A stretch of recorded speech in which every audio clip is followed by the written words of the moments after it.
चलिए खबरों में आगे बढ़ते हुए बात कर लेते हैं ग्वालियर की, जहां ग्वालियर चंबल अंचल के शिवपुर जिले की विजयपुर विधानसभा सीट पर आपको बता दें बीजेपी ने रामनिवास रावत को चुनावी मैदान में उतार दिया है।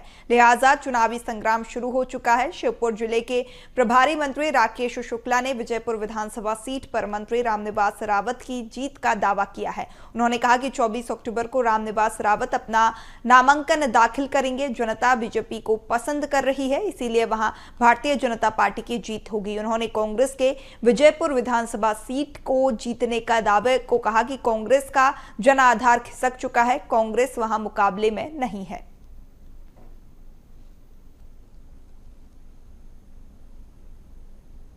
देश में उपचुनाव का बिगुल बज चुका है। ग्वालियर चंबल अंचल की विजयपुर विधानसभा सीट पर भी उपचुनाव होना है।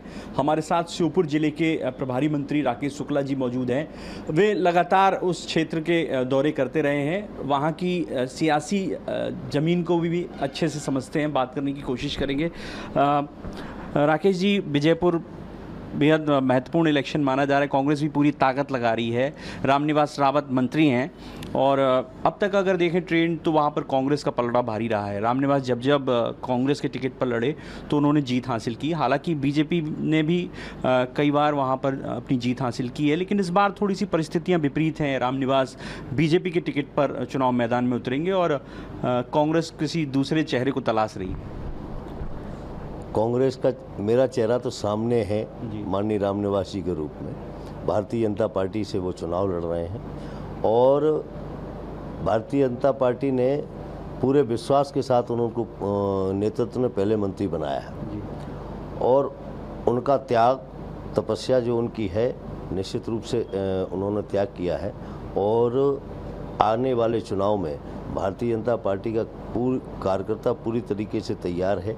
हमारा वरिष्ठ नेतृत्व के मार्गदर्शन में हम सब मिलकर कार्यकर्ताओं के साथ पूरी मेहनत के साथ काम करेंगे और भारतीय जनता पार्टी को आदरणीय रामनिवास जी को प्रचंड बहुमत से चुनाव जिताएंगे। खुद जीतू पटवारी, पूर्व मंत्री जयवर्धन सिंह, ये वो लोग हैं जिन्होंने ऐसा दावा किया है कि उन्होंने पूरी जमावट कर दी है। रामनिवास को सबक सिखाने जैसी बातें वो कह रहे हैं कि रामनिवास उन्हें धोखा देकर गए हैं। यहाँ कांग्रेस के अच्छे नेता थे, अच्छा सम्मान था, बीजेपी में चले गए। ये तो उनके अंदर की बात है, वो क्या कह रहे हैं। उनको बोलने के लिए कुछ है भी नहीं है, क्योंकि मध्य प्रदेश की सरकार ने लगातार वर्षों से भारतीय जनता पार्टी ने विकास कराया है। हम विकास के आधार पर जाएंगे, हम कार्यकर्ताओं की मेहनत के आधार पर जाएंगे। उनके बोलने से वो तो मैदान में बताया जाएगा कि मैदान में अब शुरू हुआ है जंग। अभी हम 24 तारीख को शायद रामनिवास जी फॉर्म जमा करेंगे, हम सब लोग वहाँ रहेंगे।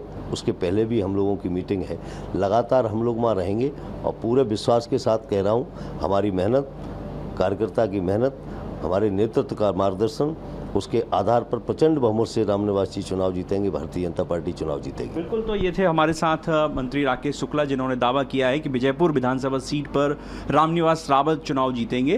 वो मेहनत कर रहे हैं। 24 तारीख को रामनिवास रावत अपना नामांकन दाखिल करेंगे और कांग्रेस के तमाम जो आरोप हैं, जो इलेक्शन कमीशन को जो शिकायतें की जा रही हैं, उन पर भी उन्होंने सवाल खड़े किए हैं। कैमरामैन विजय के साथ प्रहलाद सेन, BSTV, ग्वालियर।